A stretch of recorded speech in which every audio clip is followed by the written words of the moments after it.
Boa noite a todos e a todas. Essa é a terceira aula do minicurso do Programa de Pós-Graduação em Direito da UFPE, sobre o novo arcabouço fiscal. Na noite de hoje, nós teremos, né, a apresentação da economista Vilma da Conceição Pinto. Ela é diretora da Instituição Fiscal Independente. Vilma possui graduação em Ciências Econômicas pela Universidade do Estado do Rio de Janeiro e mestrado em Economia Empresarial e Finanças pela Escola Brasileira de Economia da Fundação Getúlio Vargas. Foi assessora econômica na Secretaria de Estado da Fazenda do Paraná, é pesquisadora licenciada do Instituto Brasileiro de Economia da Fundação Getúlio Vargas, tem experiência na área de economia, com ênfase em finanças públicas, atuando principalmente nos seguintes temas: arrecadação tributária, reforma tributária, responsabilidade fiscal e déficit público. Boa noite, Vilma. Muito obrigada pela sua presença aqui hoje, por ter aceito o nosso convite para conversar um pouco conosco, né, sobre as relações entre o novo arcabouço fiscal e a reforma tributária. Obrigada, é um prazer estar aqui. Então, eu cumprimento também os alunos, né, do minicurso, e como eu tenho feito normalmente, eu inicio sempre enquadrando o tema, né, colocando luz sobre alguns pontos, Vilma, que eu considero importante, né, para serem objeto de reflexão pelos alunos, né. Nós já tivemos aqui sobre o novo arcabouço fiscal, que já é lei, né, a perspectiva do governo federal, através da presença do secretário executivo adjunto, que foi inclusive aluno aqui da Faculdade de Direito do Recife, o Rafael Dubé, foi o que primeiro, na verdade, falou conosco. Em seguida, tivemos uma perspectiva acadêmica, né, do professor Pedro Rossi, economista da Unicamp. Agora nós teremos a perspectiva da instituição fiscal independente, na sua pessoa, né, na condição de diretora. E, por último, uma perspectiva também de uma outra instituição, que é a Auditoria Cidadã da Dívida, através do economista lá da Auditoria Cidadã da Dívida, o Rodrigo Ávila. Então, a ideia era realmente trazer vários olhares sobre um tema único, com perspectivas também diferentes. Claro que cada pessoa que veio aqui falar, falou, na verdade, sobre um tema numa ótica complementar, né, para que as aulas, na verdade, tivessem alguma noção de continuidade. Então, como eu já disse antes de nós iniciarmos a gravação, no mês anterior nós tivemos um curso, um minicurso também sobre a reforma tributária, o projeto de reforma que está em andamento no Congresso, né? Então, os alunos estão familiarizados com o projeto de reforma. A maior parte dos alunos que estão aqui também fizeram o outro minicurso, né? Mas, a par disso, tem outras questões, né? Então, quando a gente trata do tema relações entre o novo arcabouço fiscal e a reforma tributária, né, a gente já sabe, o governo já disse, em algumas circunstâncias, que essa reforma tributária não se limitaria, no caso, a reforma tributária que está em trâmite, né, em relação à PEC, né, ao projeto de emenda à Constituição, que está em discussão agora no Senado Federal. Mas nós já, inclusive, vimos várias medidas, né, anunciadas pelo governo federal no sentido de aumentar a arrecadação de receita, fazendo pequenas reformas tributárias, em tributação da renda, inclusive. Então, diante disso, né, nós gostaríamos realmente de escutar, né, a posição da instituição fiscal independente, né. Eu coloquei aqui para os alunos, né, que não conhecem a IFE, foi criada por uma resolução do Senado Federal, número 42, de 2016, com o objetivo de ampliar a transparência nas contas públicas. Suas 4 funções, conforme fixado em lei, que é a resolução que a cria, são as seguintes: divulgar suas estimativas de parâmetros e variáveis relevantes para a construção de cenários fiscais e orçamentários, analisar a aderência do desempenho de indicadores fiscais e orçamentários às metas definidas na legislação pertinente, mensurar o impacto de eventos fiscais relevantes, especialmente os decorrentes de decisões dos poderes da República, incluindo os custos das políticas monetária, creditícia e cambial, e projetar a evolução de variáveis fiscais determinantes para o equilíbrio de longo prazo do setor público. Então, esse é o papel, né, da instituição fiscal independente, expresso aqui a partir da resolução do Senado Federal número 42 de 2016. Então, a partir disso, Vilma, e aí enquadrando, na verdade, e pedindo, na verdade, que você coloque uma luz sobre esses pontos, eu destaquei do último relatório de acompanhamento fiscal da Instituição Fiscal Independente de setembro de 2023, alguns pontos que eu acho que seria interessante nessa temática aí, da relação entre o novo arcabouço fiscal e a reforma tributária, tá? Para que fossem abordados. Logicamente que, além de todos os outros relacionados com a reforma tributária em andamento no Senado e outros pontos, evidentemente, que você vai trazer, né, conforme aí a sua explanação. Mas eu trouxe, né, extrair realmente esses 4 pontos aí do relatório de acompanhamento fiscal, em que existe aí uma análise da Lei Complementar 200 e do projeto de lei orçamentária 2024, eles foram, na verdade, apresentados concomitantemente, né?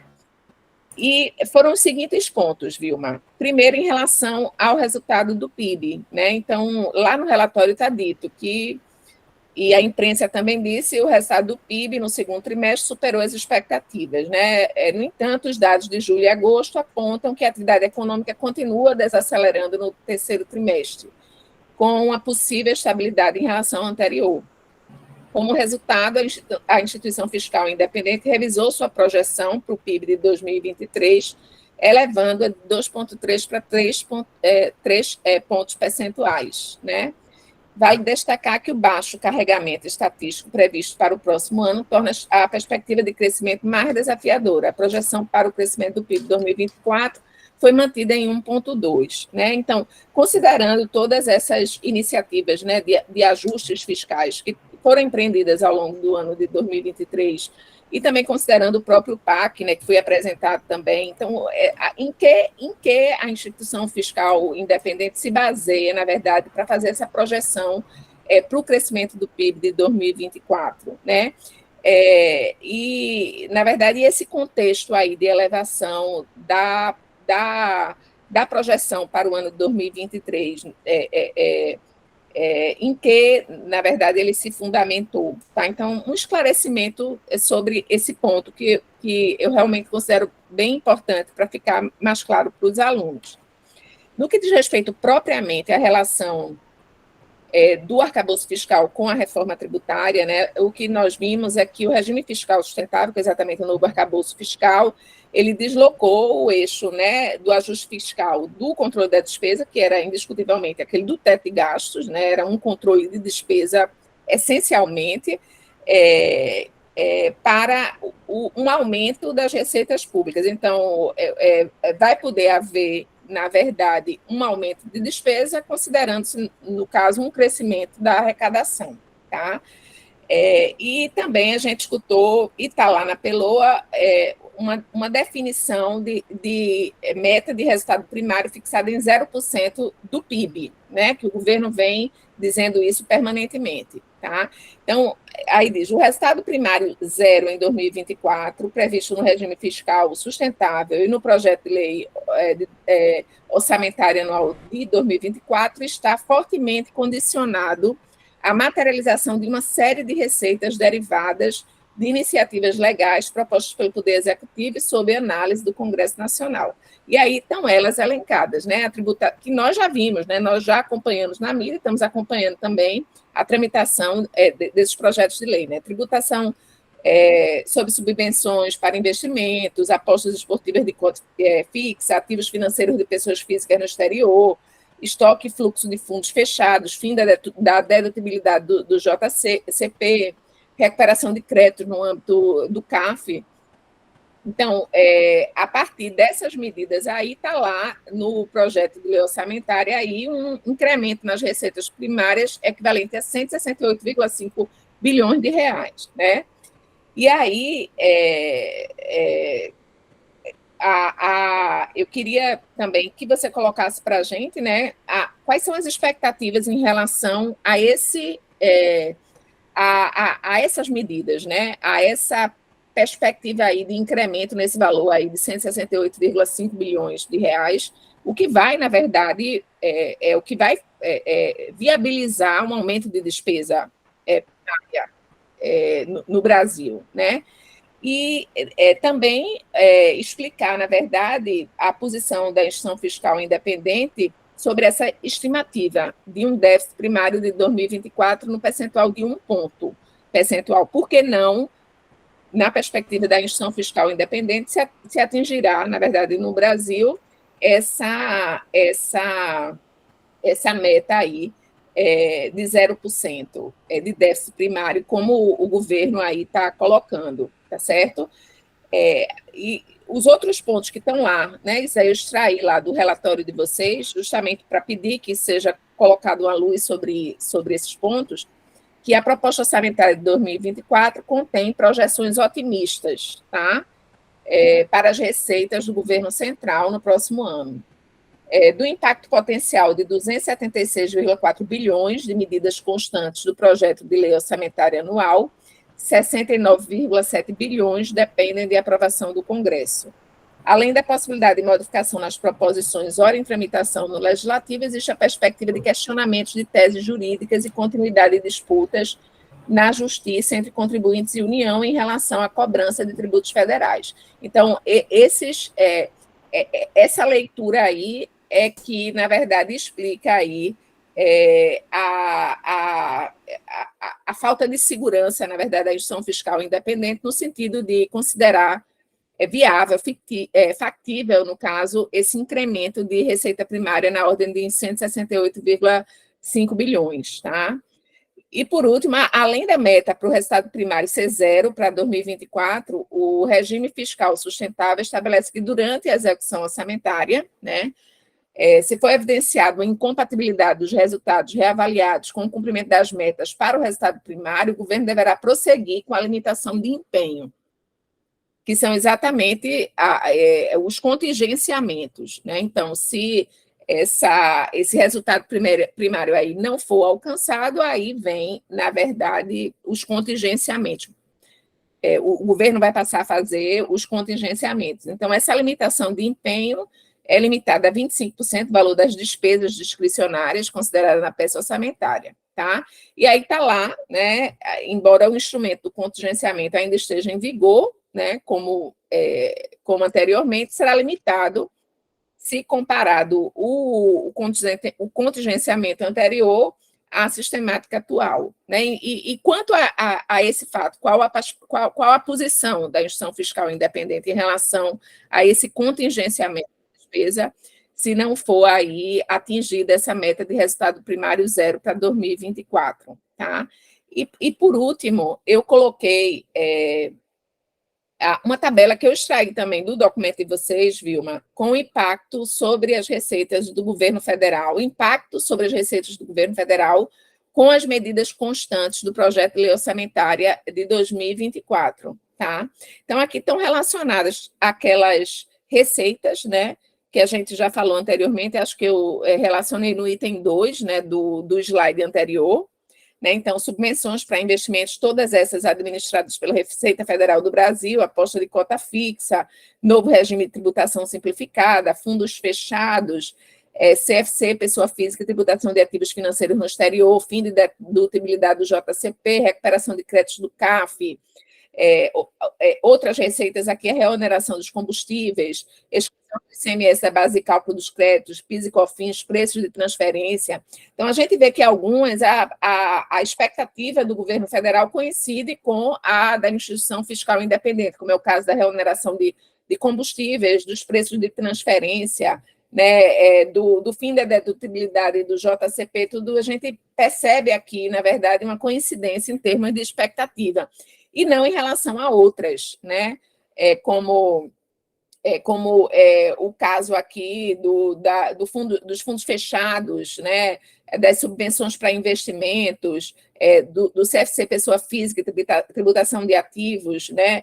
Da recuperação de créditos no CAF, tá? Então, em que a instituição fiscal independente se baseia, no caso, para fazer essas projeções que muitas vezes são bastante inferiores, né, àquelas que estão previstas, né, como impacto orçamentário em 2024. Né? Então, eram essas, na verdade, as questões que eu gostaria de colocar, que você colocasse luz, né, sobre elas, né, na perspectiva aí do entendimento da instituição fiscal independente que você representa aqui como diretora, né, e, evidentemente, todas as demais questões, né, que você trará, que relaciona aí o novo arcabouço fiscal com a reforma tributária, inclusive a reforma tributária sobre o consumo, que está em tramitação no Senado Federal. Tá? Então, com essas considerações, Vilma, eu te passo a palavra, vou sair aqui um pouco da tela e deixar você aí na tela e passar a palavra para você aí fazer a sua apresentação, a sua fala, desde já agradecendo muito de novo a sua presença aqui. Bom, muito obrigado. São muitos pontos, né? Vou tentar cobrir todos. Se eu não conseguir, eu tomei nota aqui deles. Se eu não conseguir cobrir todos, me alerta, que eu posso ter esquecido de anotar alguma coisa. De novo, eu gostaria de agradecer o convite. É um prazer estar aqui conversando com vocês. Eu gosto muito do ambiente do direito financeiro. Sou formada em economia, então a linguagem com que eu vou falar é mais focada na economia, mas eu vou tentar dar menos números, né, e mais conceitos para que o diálogo fique legal. Eu vou compartilhar minha tela. Deixa eu só achar aqui. E eu vou focar a apresentação nessa questão do novo arcabouço fiscal e associado a essa questão da reforma tributária, eu vou trazer alguns elementos mais para a gente debater, né? Acho que vai ser mais dinâmico se a gente fizer dessa forma. Eu vou tentar também não ser muito extensa, tentar falar um tempo mais curto para a gente conseguir ampliar em termos de debate. Bom, eu pensei nessa estrutura de apresentação, alguns itens eu até detalhei na apresentação, outros itens eu acho que vai ficar mais para a gente conversar mesmo e dialogar, mas basicamente eu vou falar um pouquinho sobre o que é a IFE, né, sobre a Instituição Fiscal Independente, falar um pouquinho sobre essa questão do arcabouço fiscal no Brasil e a relação que a IFE tem com essa questão do novo arcabouço fiscal. Acho que também vale a pena a gente destacar um pouco dessas questões relacionadas à governança fiscal. Falar um pouquinho sobre a Lei Complementar número 200, que institui o regime fiscal sustentável, e alguns pontos de atenção, né? Principalmente associado aos desafios de cumprimento dessa meta já em 2024. Então, é o primeiro ano de vigência do novo arcabouço fiscal e vai ser um primeiro ano com muita... É um primeiro ano de incertezas, de muito desafio. Naturalmente, se o governo conseguir alcançar as metas que estão sendo colocadas, né, conseguir aprovação de todos os recursos que estão sendo anunciados, pode trazer, né, um pouco mais de fôlego e aumentar a credibilidade na condução da política fiscal, mas eu vou trazer aqui alguns elementos para alertar um pouco desses riscos, né, que a gente na IFE está enxergando em torno desse cenário.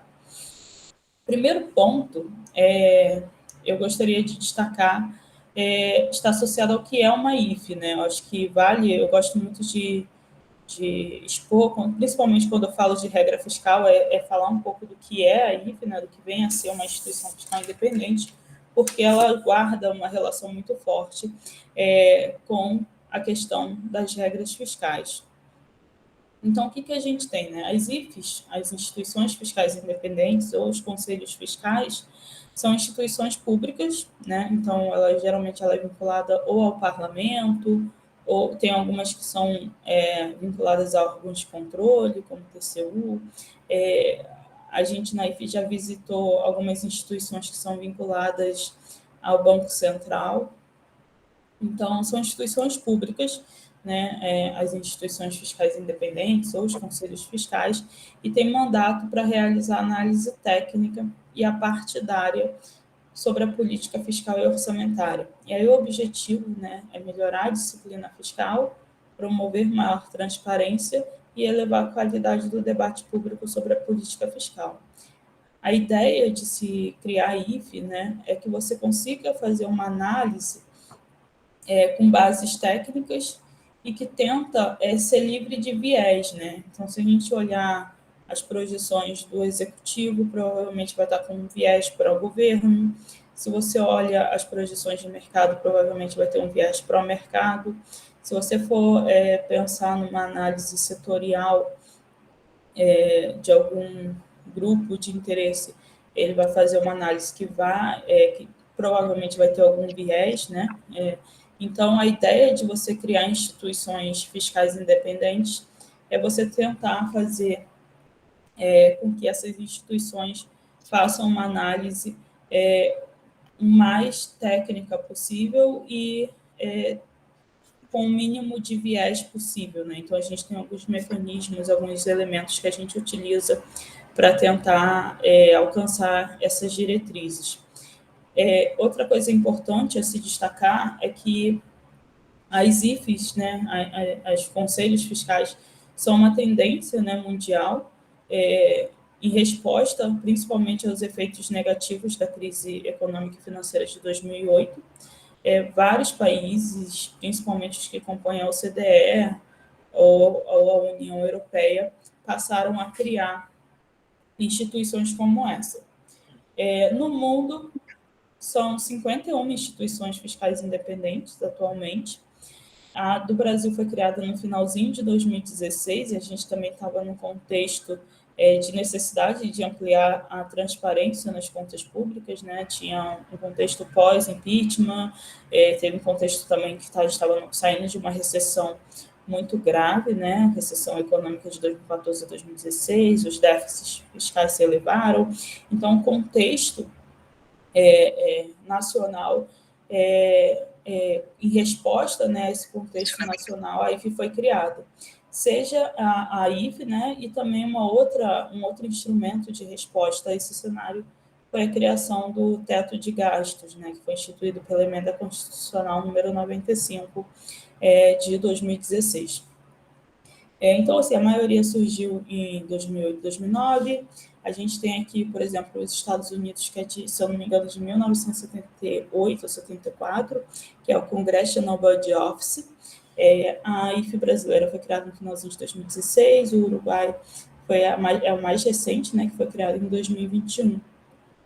Existe uma rede, né, de instituições fiscais independentes que é mantida pela Organização para a Cooperação e Desenvolvimento Econômico, a OCDE.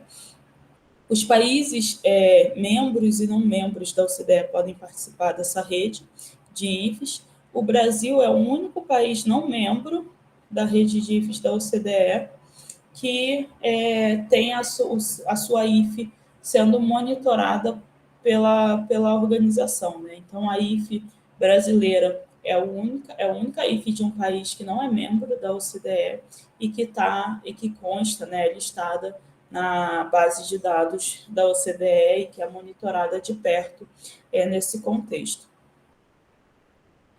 Aqui é um pouco da evolução, né, da quantidade de instituições fiscais independentes no mundo, para a gente ter uma ideia de como isso evoluiu, separando países da União Europeia e países que não são da União Europeia. Então, uma tendência, realmente uma tendência mundial, e a importância dessas instituições e o fortalecimento dessas instituições, o papel dessas instituições num contexto de uma boa governança fiscal, ela é colocada sempre, né, nesses debates.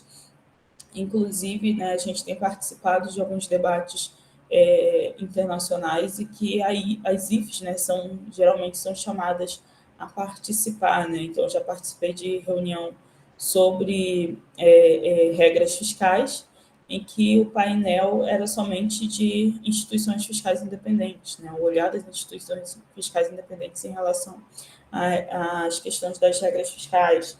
Tem uma outra reunião que a IFE brasileira também vai participar, que está associada à questão dos quadros de despesas de médio prazo. Eu vou falar um pouquinho sobre isso.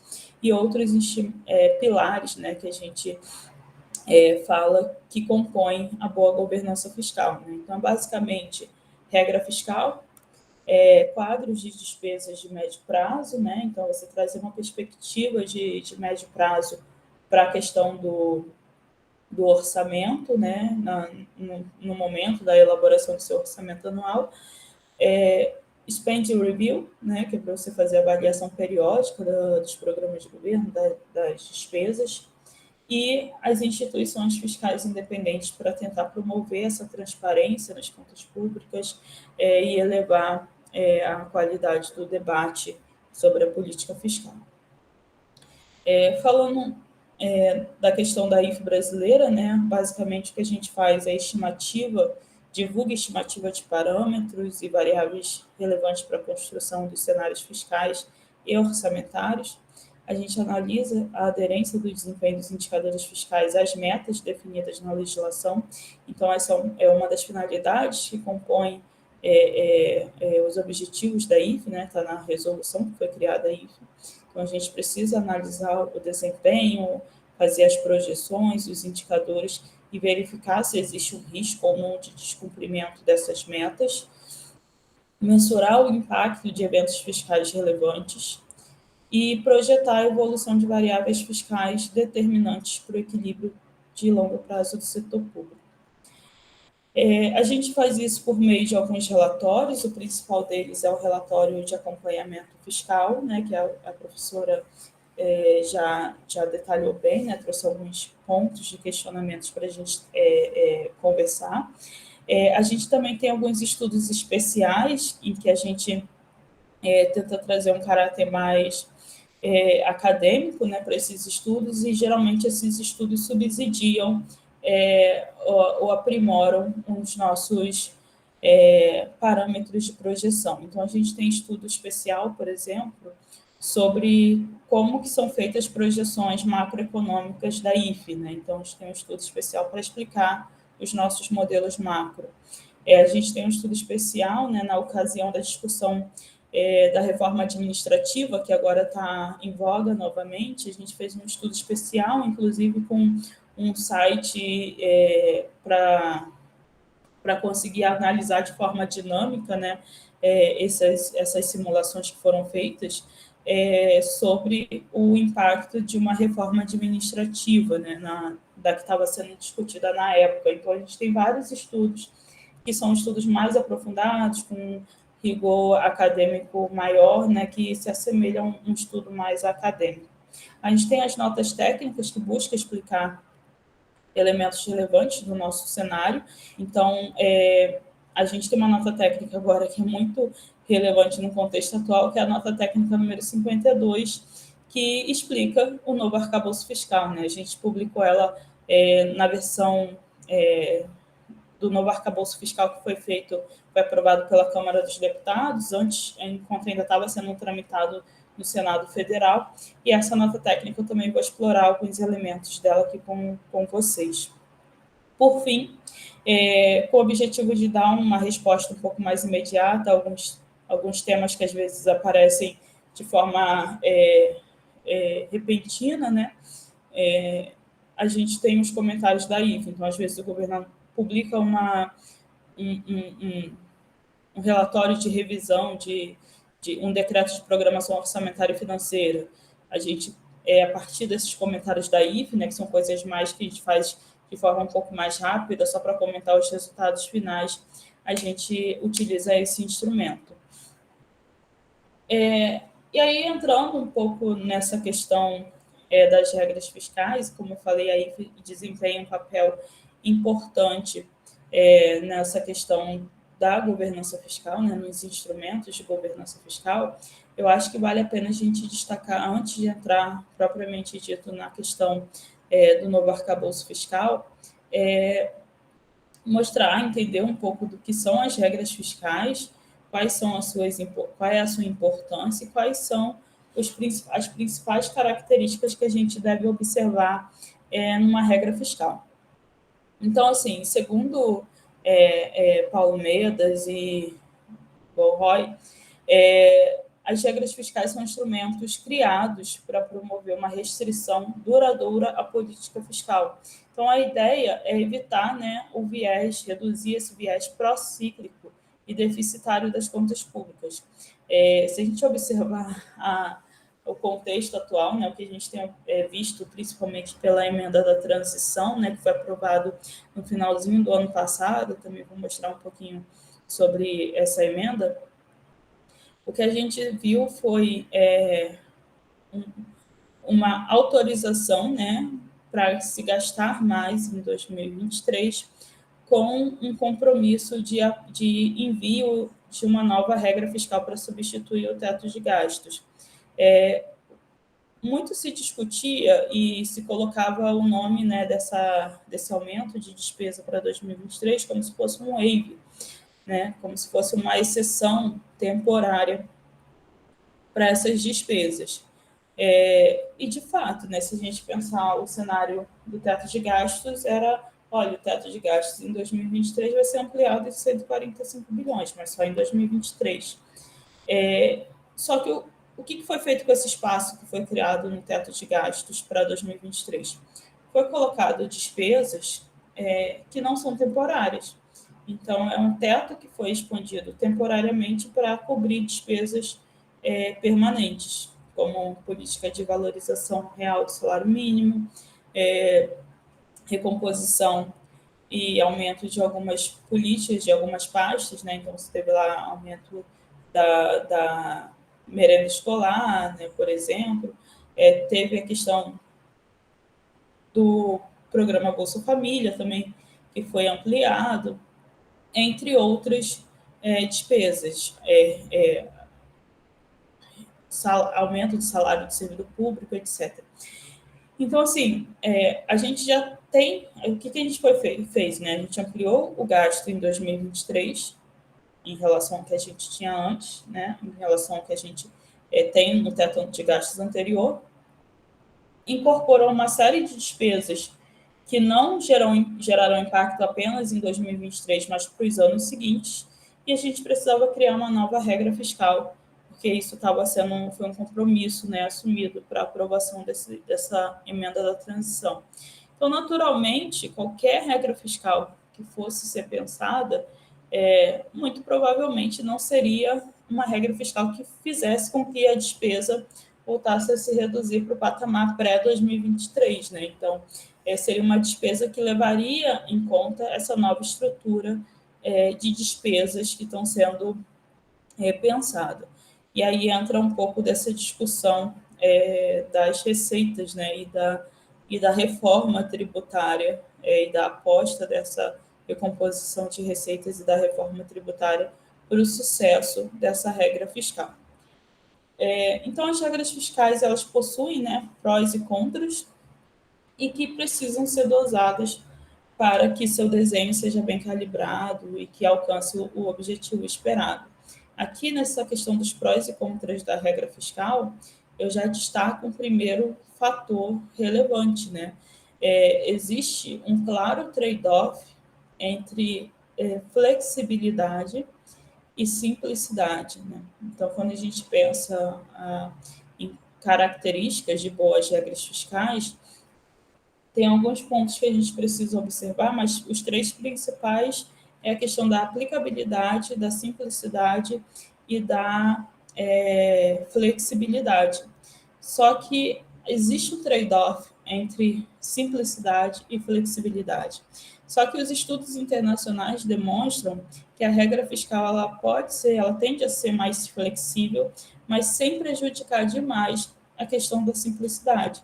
Os países eles estão, né, principalmente nesse contexto pós-pandemia, reformulando as suas regras fiscais para que ela seja mais flexível.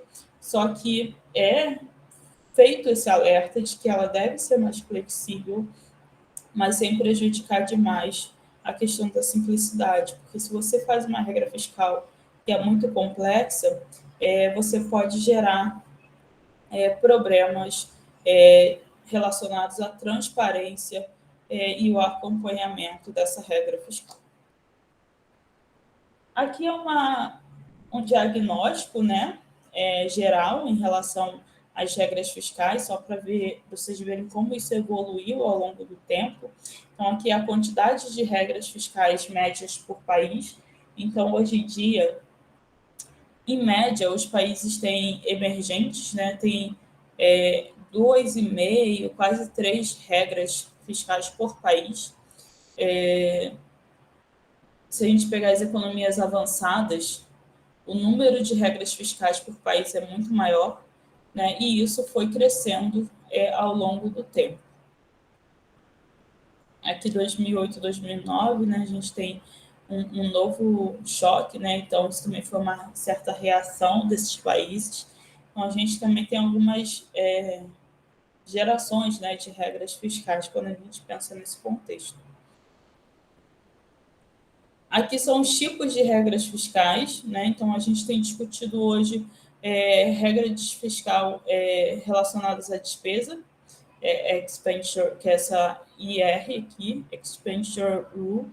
Então aumentou muito, né? Principalmente a partir da crise de 2008 e 2009, o número de países com regra fiscal que limita, né? E que está relacionado a alguma regra de despesa.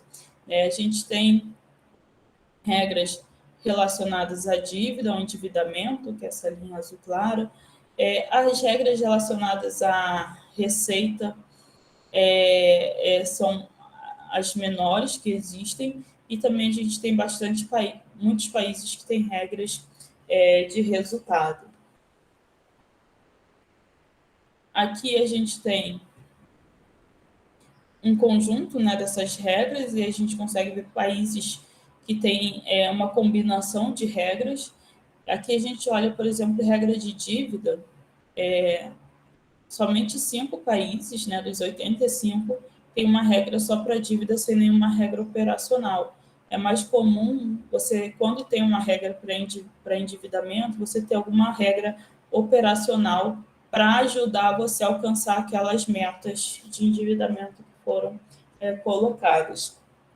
No caso de despesa, né, a gente vê que uma crescente também de países que têm regras de despesa, também é uma quantidade pequena de países que possuem somente a regra de despesa, né? Então, a gente tem uma combinação de regras nesse sentido.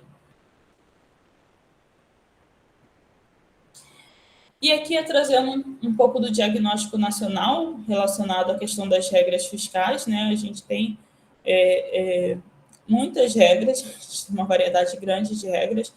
Naturalmente, a gente consegue resumir isso, né, em regras de resultado, de despesa e tal.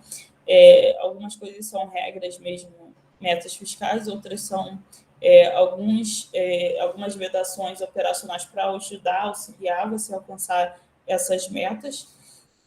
Mas as principais delas que eu vou destacar aqui é a questão da regra de ouro, o teto de gastos, e agora esse teto de gastos, né, eu já vou ajustar para essa questão da lei complementar, né, que para esse ano ainda vale esse teto de gastos, e as metas para resultado primário.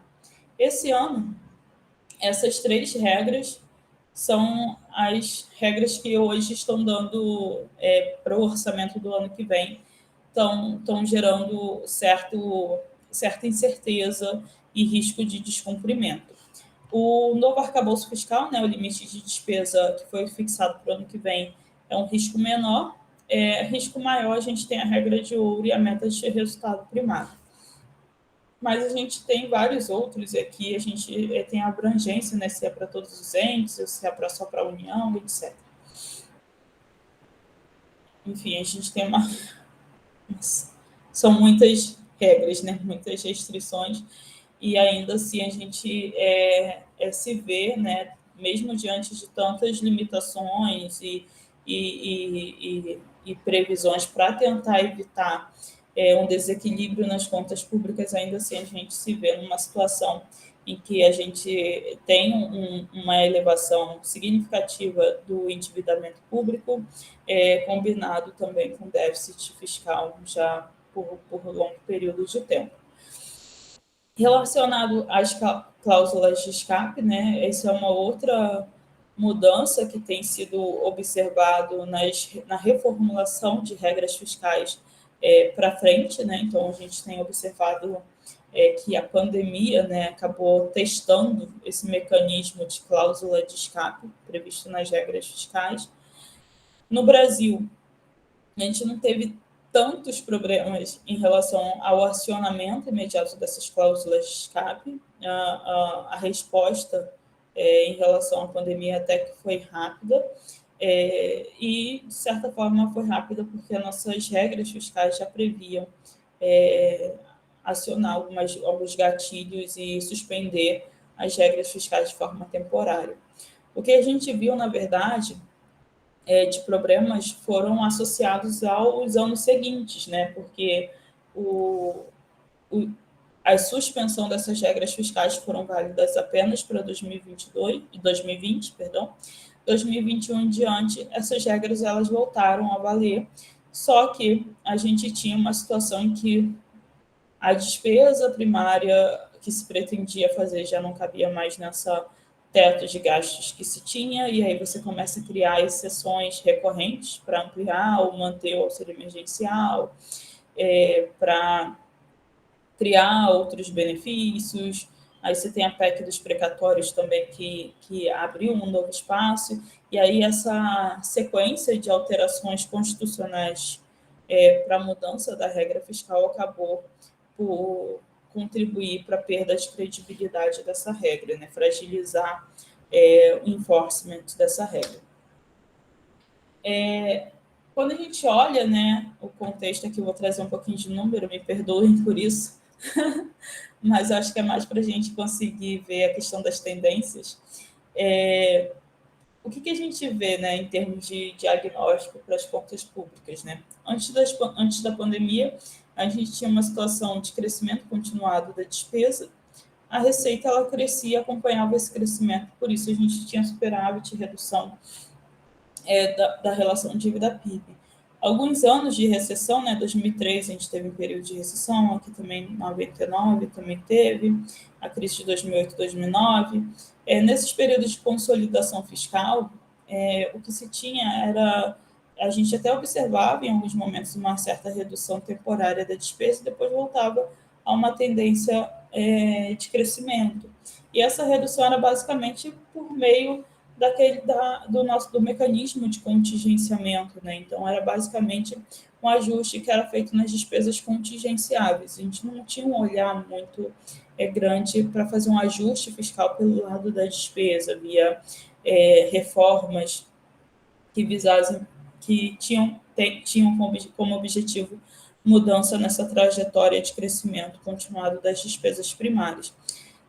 Uma vez que a gente começa a observar uma certa redução no dinamismo das receitas primárias, né, do governo, das receitas do governo, a gente começa a ter um olhar, né, olha, a gente não dá para fazer um ajuste fiscal que seja totalmente voltado para as receitas primárias, né? Então, aqui a gente teve, né, CPMF, teve uma série de ações, né, para recompor, manter as receitas elevadas, também teve uma ajudinha do boom de commodities nesse período, mas que aqui a gente já começou a observar uma perda de dinamismo, né, dessas receitas em percentual do PIB, e aí começou a se olhar, né, aqui teve algumas tentativas de ajuste pelo lado de despesa, a gente observou mudanças no programa, nas regras de concessão do seguro-desemprego, por exemplo, do abono salarial.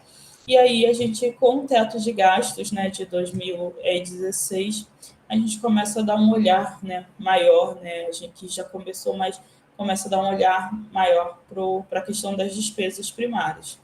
A gente observa até uma recomposiçãozinha das receitas, e essa trajetória de redução, né, do gasto primário em proporção do PIB por conta do teto de gastos que foi criado no final de 2016, ajuda nesse período de consolidação fiscal, mas, de novo, né, essa redução aqui, ela aconteceu por algumas questões, né, de fato, redução de gasto. Então, a não prorrogação do programa Sustentação do Investimento contribuiu para essa questão das despesas, mas você tem alguns fatores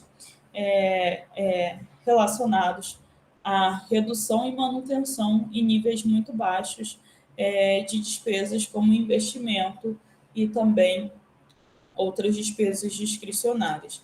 Então, teve em 2017, por exemplo, 2018, a questão de dificuldades com a emissão de passaportes e etc. Então, são vários fatores que acabam influenciando essa questão da composição e da qualidade do gasto público.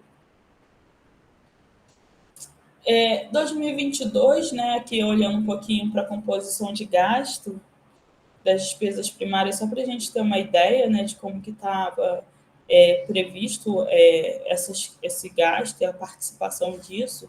A gente tem aqui, por exemplo, a questão de, dentro das despesas primárias do governo, ou seja, as despesas primárias descontado o pagamento de juros da dívida, 56%, ou seja, mais de 50% do gasto primário está associado à transferência de renda diretamente às famílias, né, a pessoas. Então, você tem Auxílio Brasil / Bolsa Família, o abono salarial, seguro-desemprego, o programa assistencial de prestação continuada para idoso ou deficiente físico de baixa renda e, o grosso disso, os gastos com previdência social. A gente também tem as transferências aos servidores, que são ativos, aposentados, pensionistas, benefícios a servidores, algo como 18,9% do total das despesas primárias. A questão dos precatórios, se vocês quiserem, a gente depois pode comentar um pouquinho sobre isso, e outras despesas, né? Então, assim, de despesa discricionária, ou seja, despesa não obrigatória mesmo, tirando a parte discricionária de saúde e educação, coloquei aqui separado, a gente tenha basicamente margem de ajuste, margem de não engessamento, né, por essa métrica, apenas 5,5% de todo o gasto primário.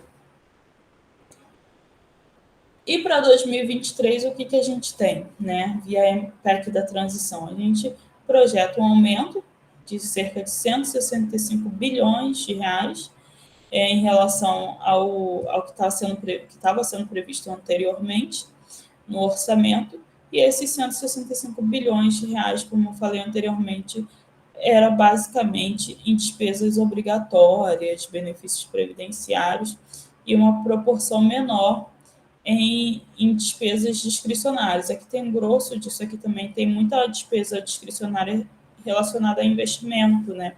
Então, você teve uma recomposição muito grande em investimento público, só que com o desenho do novo arcabouço fiscal, foi-se criado também um piso para o investimento público, então você não tem tanto a questão da despesa como algo, mesmo ela sendo discricionária, como algo flexível, né, passível de ajuste para os anos seguintes.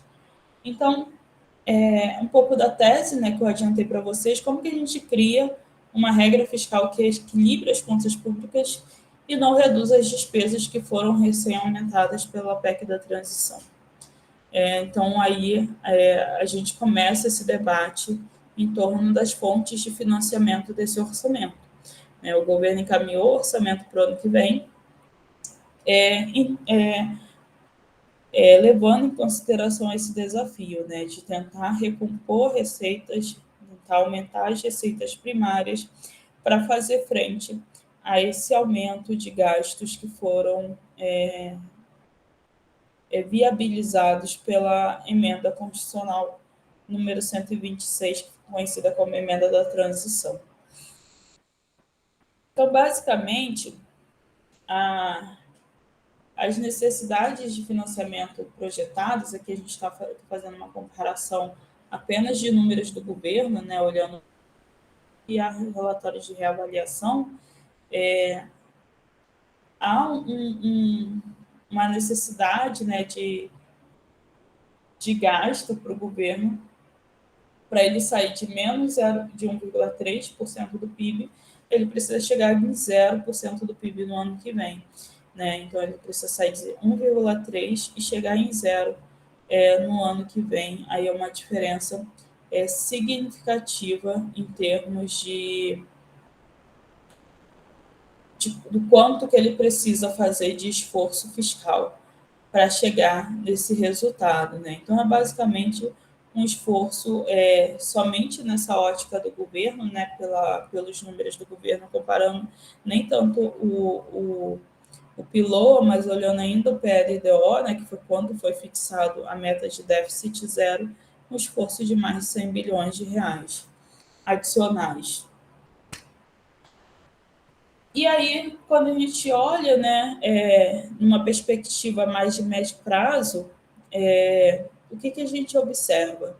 É um esforço que ele não pode vir de receitas temporárias, porque nos anos seguintes as metas são metas que precisam ser compatíveis, né, a meta de resultado primário, de acordo com o que está na Lei Complementar número 200, precisam ser metas compatíveis com uma estabilidade da relação dívida em relação ao PIB. Então, para que a dívida pública pare de crescer, a dívida bruta do governo geral pare de crescer em proporção do PIB, a meta de déficit primário precisa ser de 0 para o ano que vem, 0,5 para 2025, 1% em 2026 e para os anos seguintes.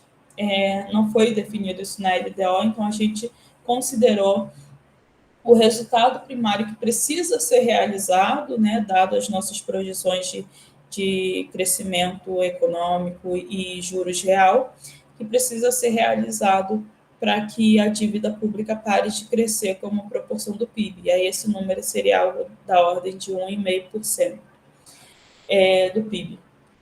Lembrando, né, que o novo arcabouço fiscal ele dá um intervalo de tolerância, né? Agora, hoje a meta é 65 bilhões de déficit, essa é a meta. O novo arcabouço fiscal, Lei Complementar número 200, prevê um intervalo de tolerância. Então, se o governo fizer menos 0,25 do valor central da meta ou mais 0,25 do valor central da meta, ele está considerado como se ele tivesse cumprido a meta. Se ele faz abaixo desse menos 0,25, são acionados alguns gatilhos, né? Tem algumas sanções, e se ele faz acima, ele ganha um bônus para investir mais. E aí, eu queria falar com vocês um pouco sobre a aplicabilidade dessa regra, né? A questão da complexidade, eu não vou perder muito tempo explicando a regra do novo arcabouço fiscal, porque eu já tomei bastante tempo e eu acho que eu vou ficar muito tempo explicando todos os mecanismos desse novo arcabouço fiscal, né? Porque você tem essas sanções aqui em caso de descumprimento, você tem esse bônus em caso de cumprimento, e a meta de crescimento de gasto depende de um percentual da receita. Então, a despesa primária do ano que vem corresponde a 70% do crescimento da receita primária desse ano. Só que, se o governo não cumprir a meta, esse crescimento real da despesa passa a ser 50% do crescimento real da receita. E são acionados alguns gatilhos. Então, a gente tem alguns mecanismos. E aí, olhando o histórico de crescimento da receita, porque a regra agora ela depende do crescimento da receita, então, quanto vai ser o limite de despesa do ano seguinte, depende de quanto está crescendo as receitas primárias. Eu olhei, né, observei a evolução do crescimento real das receitas primárias e o que a gente observa? Na maioria dos casos, principalmente nesse período de boom de commodities, o crescimento real da receita foi superior ao teto de gastos, né? Porque o teto ele varia, tem um piso de 0,6% e um teto de 2,5%.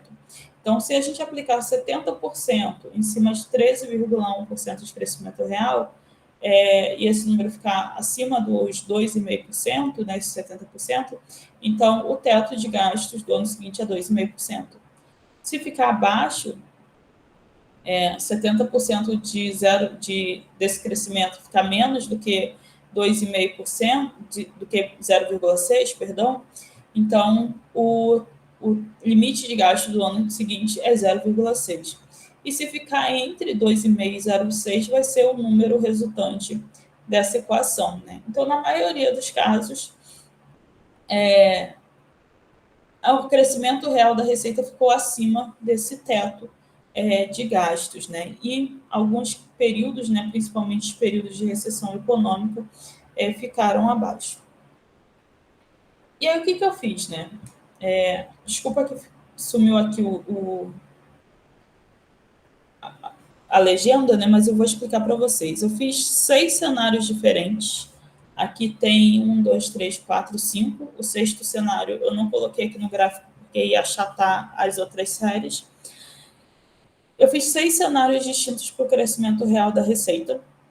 Tomei como ponto de partida a hipótese de que 2024 o governo cumpre a meta, para ver se essa regra ela é aplicável no médio prazo, ou seja, quanto que a receita primária tem que crescer para que o governo consiga cumprir as metas de resultado primário, aplicando, né, supondo que ele vai gastar o limite de despesas que resulta do crescimento real dessas receitas. Então, tem cenários em que eu pego a média de 2000 até 2010, tem cenário que eu pego a média de 2010 até 2020, até 2019, né, para tirar o efeito da pandemia. Tem cenário que eu pego a média histórica, tem cenário que eu pego 3,7, que 70% vai daria 2,5, tem cenário que eu pego 0,9, que 70% daria 0,6. Apenas em um único cenário, né, nos anos iniciais da regra, a meta de resultado primário é cumprida, que é no cenário de crescimento equivalente à média desse período aqui de boom de commodities, né, dos anos 2000. Então, assim, a receita primária real tem que crescer 6,5% ao ano, em média, para que o governo consiga cumprir as metas desde o ano zero, né, do ano 1, do novo arcabouço fiscal. Então, por aí a gente já começa a ver o tamanho do desafio fiscal, né? A gente precisa ter um crescimento muito vigoroso em relação às receitas primárias para que esse novo arcabouço fiscal seja alcançado. E aí, quando a gente olha o orçamento de 2024, o que a gente observa?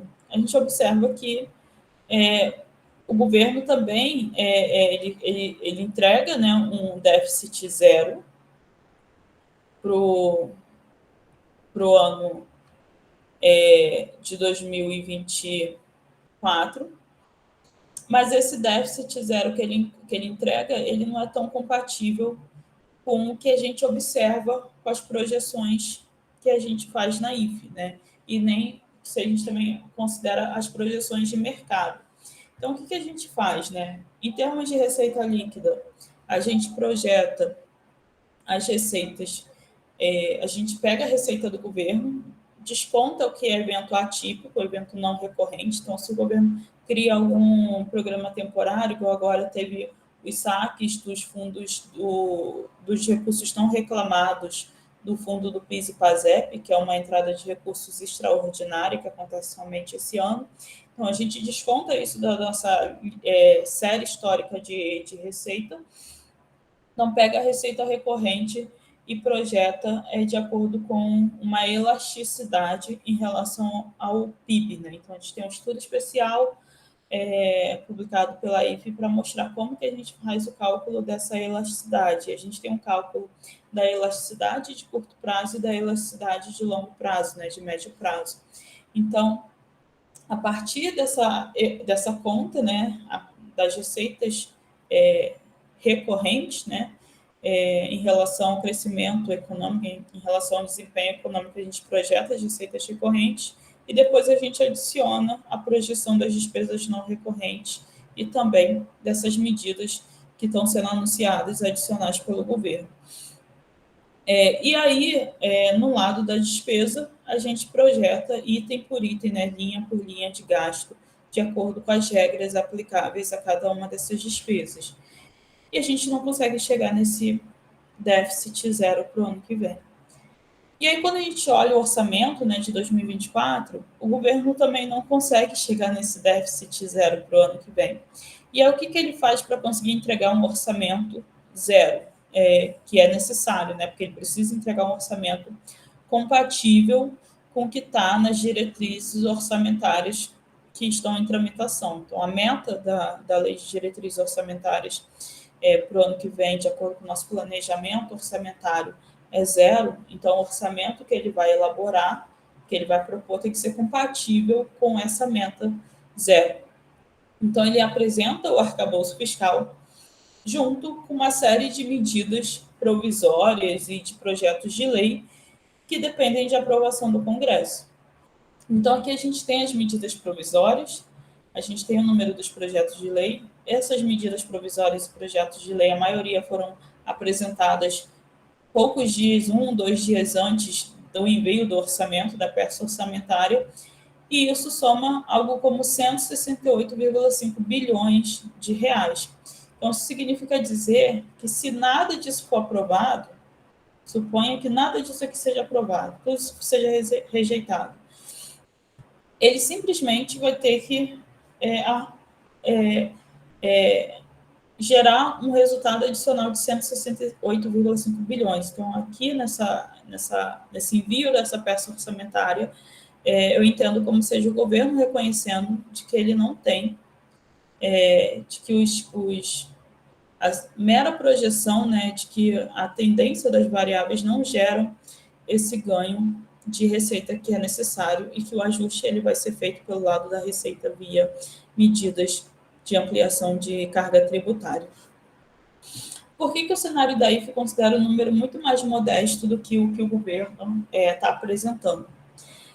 Basicamente porque a gente encontra muitos riscos, né, associados a essas medidas, seja risco de não aprovação por parte do Congresso, dado a eventuais resistências, né, de contribuintes e de setores, seja risco de aprovação num desenho diferente do que o governo está apresentando, seja em relação à possibilidade de erosão da base tributária. Um exemplo de sinal de que isso pode acontecer de erosão da base. Fim da dedutibilidade de juros sobre capital próprio. Se a gente olhar os números recentes de juros sobre capital próprio, as empresas têm se antecipado a distribuir JCP, pelo menos é o que está aparecendo nos números, né, porque tem crescido muito a arrecadação dessa linha de receita, muito para poder fugir, né, nesse período inicial, da tributação que venha a acontecer, uma vez que não vai poder mais ser feita essa dedutibilidade da base do IRPJ e da CSLL, se for aprovado esse projeto de lei que está em tramitação no Congresso. Então, pode ocorrer uma erosão de base tributária, pode ocorrer uma mudança no comportamento do contribuinte, ou pode acontecer também algum tipo de planejamento para se antecipar e evitar, né, ou diminuir, pelo menos nos anos iniciais, nesse período de transição, uma tributação maior. Então, os riscos, né, de não materialização dessas receitas que estão sendo propostas pelo governo, elas podem ser elevadas, né? Então, é um risco elevado que está sendo colocado. O que o governo tem sinalizado é que, se não for aprovado determinada medida, eles vão pensar em medidas alternativas, mas que vão continuar perseguindo a meta de déficit zero. Eu acho que, de fato, é importante que se mantenha, né, o compromisso com a meta fiscal que foi fixada, mas esses riscos, né, eu acho que são riscos que estão no radar. Uma outra questão, né, então aqui eu estou falando de 168,5 bi de recursos condicionados, dependendo de aprovação do Congresso. Outra coisa que a gente tem de despesa condicionada é 32,4 bilhões. O governo encaminhou uma mensagem modificativa ao projeto de lei de diretrizes orçamentárias para permitir colocar no orçamento essas despesas condicionadas. E o que seria isso? O novo arcabouço fiscal usa como parâmetro para o cálculo da receita real, né, da receita descontada, a inflação. O novo arcabouço diz que tem que ser a inflação de junho, para você descontar e chegar no cálculo do crescimento real. Mas que, se a inflação de dezembro for maior do que a de junho, você pode fazer crédito, abrir crédito extra, né, crédito suplementar no ano seguinte. Só que isso, em tese, não poderia entrar na peça orçamentária. Só que, para entrar na peça orçamentária, foi encaminhada uma mensagem modificativa ao projeto de lei de diretrizes orçamentárias, que precisa ser aprovado, para que isso possa compor o orçamento do ano que vem.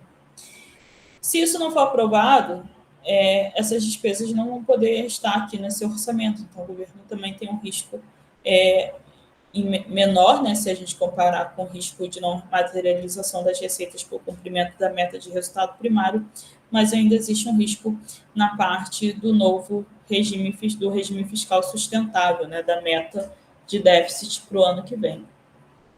Comparando o limite de despesa desse ano, já com ganho de 145 bilhões, os ganhos da emenda da transição, com o limite de gasto do ano que vem, pela nova regra fiscal, a gente está falando de um aumento de despesa, né? 2023, já com o efeito da emenda da transição, para 2024, a gente está falando de um aumento de despesa de 147,7 bilhões de reais. Isso dá algo como 0,17 pontos percentuais do PIB de aumento de limite para o ano que vem. A composição desse gasto, né, quando a gente compara o cenário da IFE com o cenário do PLDO, a gente enxerga um cenário de despesa menor. Então, a nossa projeção de despesa em alguns itens, como previdência, por exemplo, está maior do que a do governo, mas em diversos outros itens de despesa a gente tem um cenário um pouco menor, né? Principalmente a parte de despesas discricionárias e demais obrigatórias, que a gente acredita que tem a questão da possibilidade de empossamento, ou seja, quando o recurso é liberado, é autorizado para o órgão utilizar, mas ele não consegue realizar até o final do ano.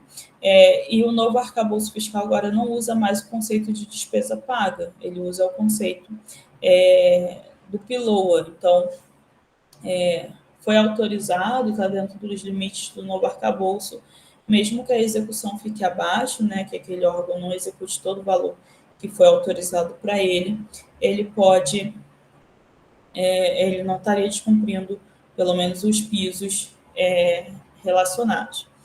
Ainda assim, como a gente olha, né, pela ótica do autorizado, se isso aqui não se materializar, o governo vai precisar contingenciar, porque esse mecanismo do contingenciamento foi mantido no novo arcabouço fiscal. O que seria esse mecanismo do contingenciamento? Durante a execução, a cada bimestre, o governo precisa refazer suas projeções de receita e fixar, olhar as necessidades de despesa. Se for incompatível com as regras fiscais, ele precisa fazer um bloqueio nas despesas que a gente chama de despesas discricionárias, fazer uma limitação de empenho. Então, ele pode depois voltar atrás, né, e recompor esse orçamento dessas pastas, se o cenário que ele está fazendo, quando ele for reavaliar no bimestre seguinte, se melhorar. Então, se tiver frustração de receita, ele vai fazer esse contingenciamento, vai precisar fazer esse contingenciamento. Mas ele vai fazer o contingenciamento até o limite de toda a despesa discricionária, que antes todo discricionário poderia ser contingenciado, toda a base, né, contingenciada. Agora você tem um limite para contingenciamento, né? Então, o máximo que o governo vai poder contingenciar no ano que vem é 53 bilhões de reais. Passou disso, ele não vai contingenciar. Isso equivale a 25% da despesa discricionária do executivo. Então, o máximo de 50 bilhões de contingenciamento. E se você tem uma frustração de 168 bi mas você só pode contingenciar 50%, isso significa dizer que você tem um risco de não cumprimento da meta de resultado primário para o ano que vem, um risco elevado. E agora, professora Luciana, respondendo a questão das nossas premissas, né, nossa estimativa de crescimento para o ano que vem, a gente faz alguns modelos para o crescimento econômico, né, e quando a gente observa a evolução dessas variáveis, seja a questão de indicadores de industriais, principalmente, a gente vê uma desaceleração na margem. Se a gente olhar o próprio IBCBR, que é um indicador de atividade econômica do Banco Central, a gente observa que ele vem, né, desacelerando, né? Então, combina períodos de crescimento e de queda, mas se a gente olhar mês contra mesmo mês do ano anterior, a gente até observa um período de desaceleração. O carregamento estatístico para o ano que vem, né? Ou seja, se a economia ficar parada, estagnada, qual vai ser o crescimento do PIB do ano que vem se for mantido a trajetória atual, né? Se for mantido só o carregamento estatístico, que a gente chama, para o ano que vem também, não gera um PIB tão elevado para 2024.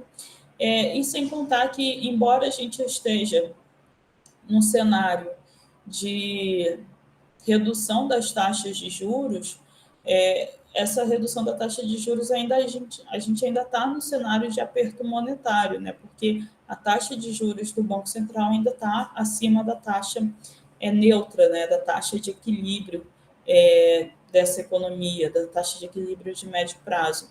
Então, quando a gente faz as nossas projeções, quando a gente projeta o nosso cenário de crescimento econômico para 2024, a gente ainda não consegue chegar nesse cenário que foi colocado na peça orçamentária pelo governo, que é de 2,3%. Né? Nosso número hoje é de 1,2% de crescimento para o ano que vem, né? Um cenário que é o nosso cenário base. Quando a gente olha a projeção do governo, né, do executivo, esse 2 e 3, eles justificam esse crescimento de 2 e 3 por outros fatores, né, e não pela... eles justificam isso, por exemplo, por impactos do novo parque que possam surgir na parte de crescimento e de infraestrutura, por efeitos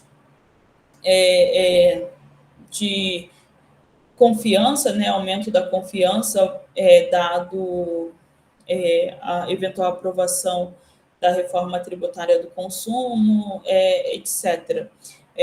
Mas esses fatores ainda a gente não consegue traduzir isso de forma tão forte, né, que possa expressar um crescimento tão robusto em comparação ao nosso cenário base, a um ponto de sair de um crescimento de 1 e 2 pelos fundamentos para algo como 2 e 3, se a gente adicionar essas questões. Então, é um cenário que a gente tem de 1,2, tem um viés de alta no nosso cenário, mas é um cenário que a gente ainda não consegue, né, a partir dos fundamentos, a partir dos nossos modelos, chegar nesse cenário de 2 e 3, que é o cenário que se colocou no orçamento do ano que vem.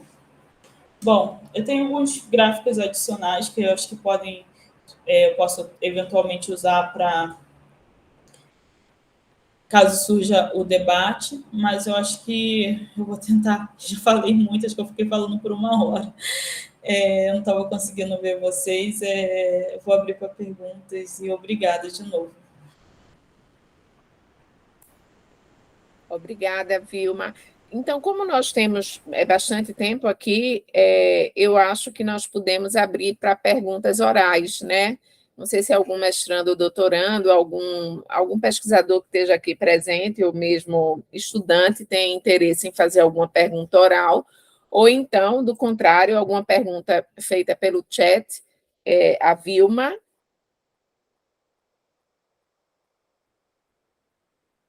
Não sei, alguém tem interesse? Aí eu vou pedir que levante a mãozinha aqui e fale. Eu acho que está todo mundo sabido, Vilma. Todo mundo muito sabido em relação ao novo arcabouço fiscal. Daqui a pouco eu vou fazer umas perguntas para os alunos. Ninguém quer, então, fazer um comentário ou então algum questionamento a Vilma? Eu costumo dizer que quando a pessoa não pergunta nada, ou é porque sabe tudo, ou é porque não entendeu nada do que É verdade, sem dúvida. tem duas possibilidades. Mas eu Não, acho que gente, não, tem uma terceira possibilidade, calma. Olha aí, Adriana Vilma é nossa professora de saúde social, né? Saúde social, não é isso, Adriana? Social, da Medicina medicina social, do nosso centro ciências médicas. de ciências médicas da UFPE. Professora, É, fala, Adriana. não, Vilma, não só tem essas duas opções, não. Tem a terceira, porque é nela que eu me encontro, tá certo? Processando, né? Tentando entender, porque, para mim, especialmente, né, que sou da área da saúde e que trabalho com a economia da saúde, obrigatoriamente que tive que mergulhar, né, nesse mundo aí dos conceitos da economia, mas mesmo assim, uma reforma fiscal carregada de tantas regras e de tantos detalhes, a gente precisa de um tempo para se apropriar. Então, é nesse estágio que eu me encontro, viu, Vilma? Eu quero lhe agradecer imensamente, né, por sua fala, por sua apresentação, pelo material que você trouxe. Eu espero que esse material, essa nota técnica 52, esteja disponível, porque eu já anotei aqui para me debruçar sobre ela. Então, na verdade, não é que eu não tenha perguntas e questionamentos. Talvez eu tenha tantas que tomaria aqui todo o seu tempo. É porque, na verdade, ainda não me sinto tão apropriada, não é, a ponto de, para você ter ideia, esse limite, né, do 0,6 ao 2,5 e do crescimento limitado a 70% da, da receita primária, eu ainda estou digerindo. Então, assim, não é saber muito, né, nem não ter entendido nada. Estou mesmo naquele estágio de digerir. E, mais uma vez, lhe agradecer, Vilma. E se você puder falar um pouco mais sobre isso, eu já lhe agradeço. eu já estou aqui, eu vou mostrar Esse uma limite, janelinha. eu fiquei muito assustada quando você falou que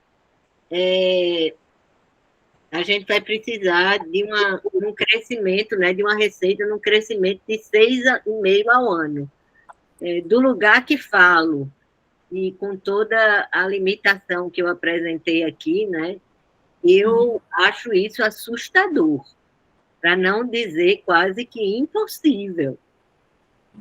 Se Sim, pudesse também falar o que acontece, sim, o governo está sinalizando que vai passar a olhar para a despesa para o ano que vem, né? A partir do ano que vem, que vai fazer uma revisão de despesa, porque realmente não é compatível. Mas aqui, tentando traduzir um pouco dessa regra fiscal, que é muito complexa, e falar um pouquinho sobre a questão da saúde, né, que eu acho que é um tema que para você acho que interessa, né? O que a gente tem? No caso da nova regra fiscal, o teto de gastos que foi criado em 2016 era assim, você tem um limite de um ano, o limite do ano seguinte é o limite do ano anterior corrigido pela inflação. É isso, é uma regra simples. Só que era uma regra rígida, né? Porque era simplesmente isso, você não tinha a possibilidade de descumprimento da regra, você corrigia somente pela inflação, não tinha possibilidade de crescer as despesas acima da inflação, então se um gasto cresce muito acima da inflação, você tem que reduzir a projeção das outras despesas para poder manter tudo crescendo na mesma proporção. E aí eles criaram uma regra para tentar trazer uma flexibilidade e compatibilizar, né, os gastos primários que foram viabilizados pela emenda constitucional que foi aprovada no finalzinho do ano passado para aumentar, ter a política de valorização do salário mínimo, incorporar algumas promessas de campanha do presidente, aumentar o Bolsa Família, etc., foi criada essa regra. Essa regra, ao meu ver, ela é muito complexa, e aí, por ser muito complexa, destoa da questão internacional, né, das boas práticas internacionais. Mas, basicamente, é o quê? Você tem uma meta de resultado primário, que é a receita menos despesa, descontado o pagamento de juros da dívida. Então, é receita de impostos, contribuições, taxas e despesas com pagamento de Bolsa Família, de Previdência, salário dos servidores, saúde, educação, etc. Então, você tem receita menos despesa e você tem uma meta. Essa meta, o governo que escolhe, via lei de diretrizes orçamentárias. Então, a gente tem um planejamento, né? O governo ele se planeja para gastar no ano seguinte. Então, quais são esses instrumentos de planejamento? A gente tem um plano plurianual, que é um plano de 4 anos, e a cada ano a gente tem um planejamento anual, que tem a lei de diretrizes orçamentárias, que vai definir as metas e as prioridades do governo para o ano seguinte, e a gente tem o orçamento propriamente dito, que ele é feito com base no que foi colocado na LDO e o que também está previsto com os objetivos chaves do plano plurianual. E aí a meta é fixada na lei de diretrizes orçamentárias. E aí o governo desse ano apresentou um projeto de lei de diretrizes orçamentárias para o ano que vem, prevendo uma meta de déficit zero. Ano que vem vai ser 0% do PIB. Sendo que esse ano a gente está esperando algo como 100 bilhões de déficit, ou seja, a receita, a despesa supera as receitas em 100 bilhões. E ele fala que ano que vem vai ser zero, receita igual a despesa. E aí, como que funciona essa regra fiscal que ele criou para ser compatível com isso? Se o governo cumprir a meta, se ele cumprir a meta, tipo, eu tenho a meta esse ano, eu cumpri a meta esse ano. No ano seguinte, ele vai poder gastar 70% do que a receita crescer, do crescimento da receita. Então, o teto de gastos dele vai ser 70% do crescimento da receita. Se ele não cumprir a meta, esse percentual cai para 50%. Então, o que ele vai poder gastar no ano seguinte vai ser 50% do que ele podia gastar, 50% do crescimento real da receita. Só que você tem um mínimo e você tem um máximo. Então, no mínimo, essa conta aqui tem que resultar em 0,6% de crescimento para a despesa. Se for abaixo disso, o mínimo vai ser 0,6%. Mas quando eu estou fazendo isso, não quero ser pessimista, estou só provocando, causando uma polêmica. Obviamente que a 95 era uma coisa absurda, né? Uhum. Mas a emenda constitucional 95. Mas quando eu estou fazendo isso, eu também não estou tratando, por exemplo, o gasto com a saúde. Eu não estou dando um teto. É tanto Então, que toda essa discussão sobre a vinculação, né, o fim da vinculação, que é isso que está mobilizando nós que trabalhamos na área da economia da saúde. Né? Essa narrativa, né, que já vem se consolidando, saindo de dentro do próprio governo, é uma ideia de fim, né, da vinculação na saúde e educação. Então, esse limite aí, isso também não é um teto? Então, o que acontece?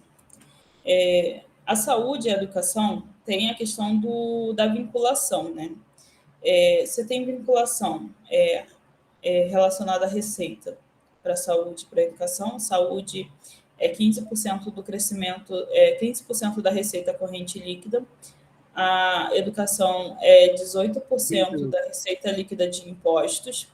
Aí a gente tem, por exemplo, o Fundeb, que é um percentual que está aumentando até chegar a 23%, né, gradativamente. É um percentual dos recursos do fundo, que é basicamente impostos de ICMS, de ITR, etc., impostos de FPE, FPM.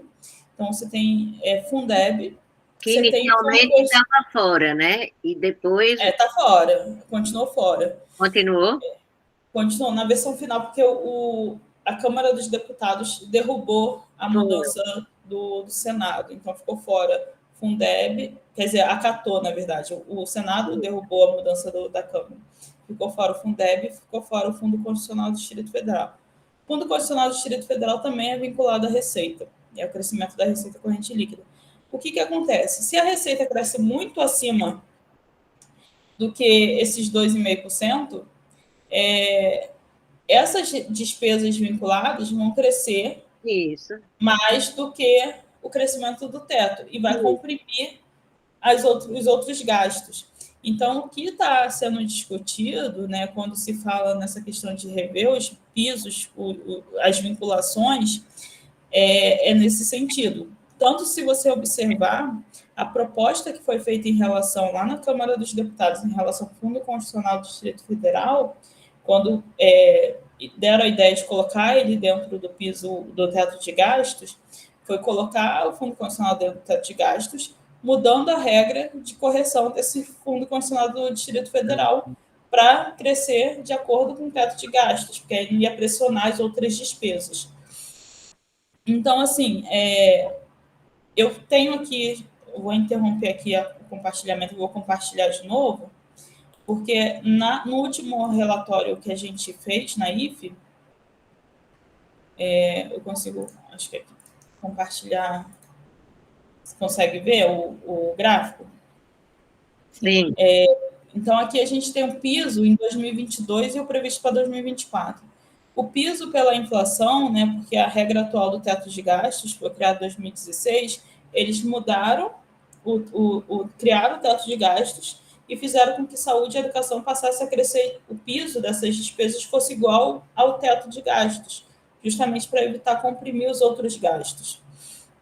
Então, se você pensa no piso de saúde e de educação pela regra do teto, esse seria essa azul mais escuro. Mas se fosse feito pelo piso da receita, né, percentual da receita, esse aqui que seria o valor, seria muito maior do que o valor realizado, que é o vermelhinho, entendeu?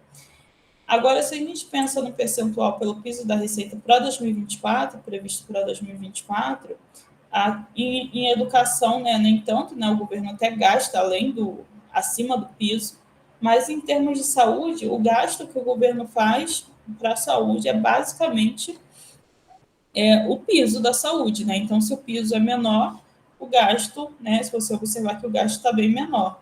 Agora, se o piso é maior, você tende a aumentar essas despesas. O que eu acho que a gente precisa... eu acho que vai ser uma discussão, acho que provavelmente, né, nessa eventual discussão de gastos primários, eu acho que é possível que entre uma discussão em torno disso, que ainda não está no radar do governo discutir as despesas, discutir a revisão das despesas, eles estão focando mais em ganhos de receita para cobrir as despesas já contratadas, mas é possível que esse debate volte. Mas o que a gente tem que observar é um pouco de volume de recursos versus necessidade de recursos, né? Então, como que a gente consegue, eventualmente, criar mecanismos de melhoria também, ou de parâmetros mínimos de manutenção de qualidade desses gastos, até para justificar aumento ou não dessas despesas. Isso não, e aí eu não estou falando de saúde e educação, estou falando de despesa como um todo, né? que aí entra também essa discussão que eu falei, que um dos pilares da boa governança fiscal não é só regra fiscal, né? É regra fiscal combinado com quadros de despesas de médio prazo e de revisão periódica das despesas, que é o Spend Review. E aí, né, para fazer um pouco dessa transparência dessas contas públicas. Obrigada, Vilma. Muito obrigada. Não sei se mais alguém tem alguma pergunta, algum comentário a fazer. A Vilma. Está todo mundo ainda processando. Está todo mundo ainda eu acho que foi muito rápido, então, né? Não, de jeito nenhum, Vilma, de forma alguma. Você foi perfeita na sua explicação, porque o tema realmente é um tema novo, né? E é um tema espinhoso para as pessoas que não são economistas. Mas Antônio aqui levantou a mão. Antônio é auditor da Fazenda Estadual aqui em Pernambuco, Vilma. Boa noite, Vilma. Excelente sua explanação. Muito obrigado por compartilhar tanto conhecimento conosco. Eu gostaria de fazer uma pequena pergunta, uma questão assim que me preocupa. Esse piso da saúde, infelizmente, o que era uma comemoração inicialmente, né, do piso da saúde, não, piso da enfermagem, virou um problema para as prefeituras e para os estados, principalmente porque não é a União que banca as despesas com a saúde, né? Quem banca efetivamente a despesa com a saúde, principalmente são os estados e os municípios. Sendo que a União prometeu repassar para os estados e os municípios uma parte dessa despesa. Nessas suas projeções, estão contabilizados esses repassos, essa despesa com o peso da enfermagem, que tem uma repercussão muito grande, né, para 2024. Sim, a gente considera isso no nosso cenário, e eu acho que até é importante esse tema, porque isso estava, né, para esse ano de 2023, isso está fora do teto de gastos, é uma exceção ao teto de gastos, mas a partir do ano que vem ele está dentro do teto de gastos, então compõe também esse rol de despesas que a gente precisa controlar o crescimento no médio prazo. O que acontece em relação à questão do piso da enfermagem, né? Que eu acho que é importante destacar. Na discussão que a gente tem em relação ao estabelecimento do piso, é que você criou, né, a questão do piso, que aí, de novo, a gente não entra no mérito, né, porque realmente é algo que é positivo, benéfico, mas gera efeitos colaterais que não são bem que não foi previsto, né, anteriormente, né? Então não foi bem alertado. A gente faz algumas contas, aí fez contas relacionadas ao impacto disso. A gente tem um estudo, na verdade, acho que está em um dos nossos relatórios de acompanhamento fiscal, a explicação desses impactos, porque isso gera impacto não só para estados e municípios, mas também para entidades filantrópicas, para o setor privado, e isso acaba, ao invés de ser um benefício, né, para o trabalhador, acaba gerando efeitos adversos no mercado, porque pode gerar um aumento do desemprego, uma nova forma de adaptação dos agentes econômicos, né? E aí isso repercute naquilo que a gente estava discutindo em termos de receita, né?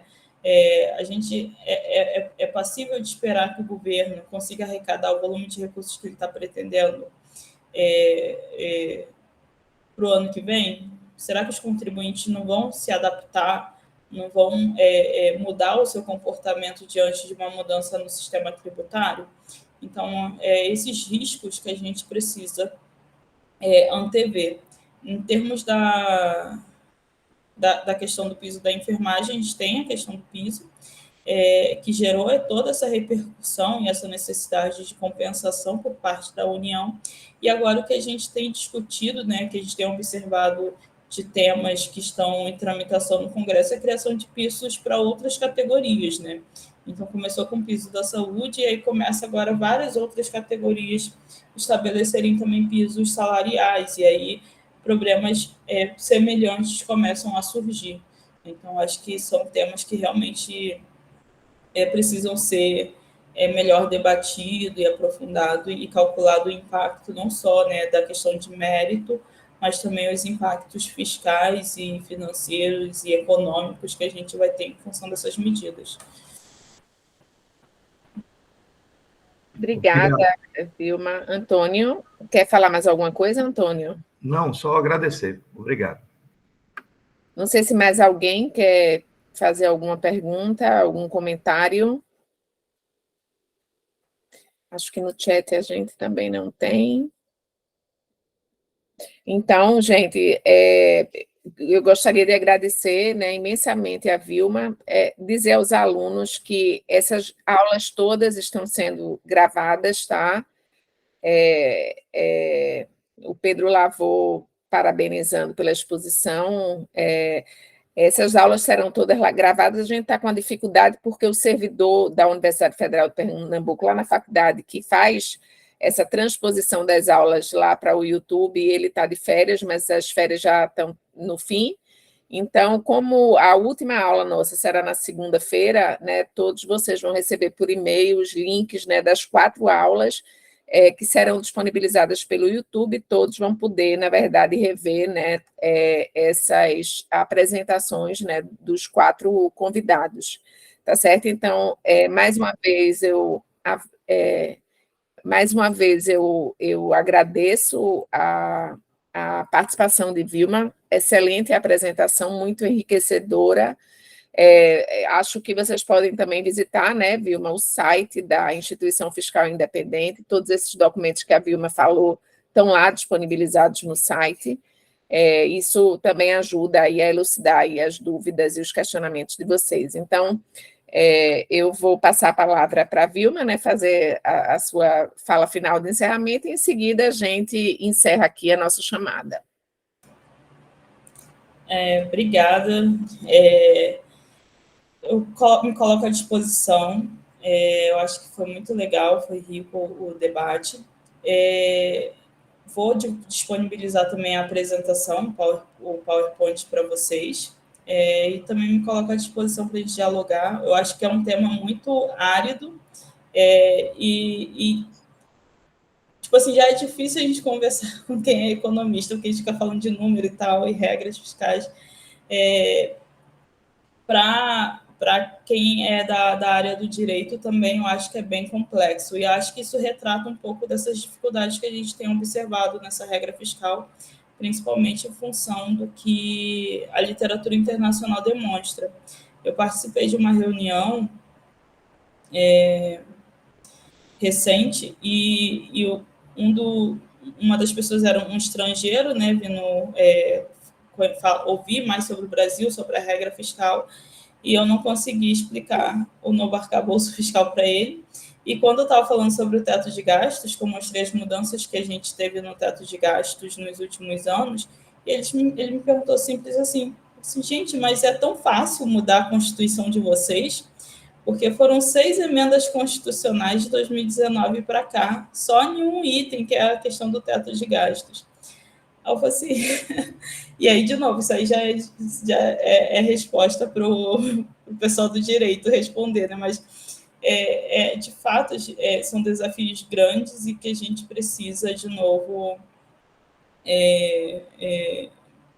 são desafios que a gente ainda não consegue ter clareza, né? São incertezas que a gente tem ainda previstos no nosso cenário fiscal, no nosso cenário macro para os próximos anos, né? Então, essa questão das mudanças recorrentes da Constituição foi até uma das motivações para você criar um novo arcabouço fiscal via lei complementar e não mais via Constituição, né? Tirar o teto de gastos da Constituição. Então, são pontos que eu acho que a gente precisa, de fato, aprofundar e debater mais em relação a esses temas, né? De novo, obrigado, me coloco à disposição. É um prazer conhecer todos.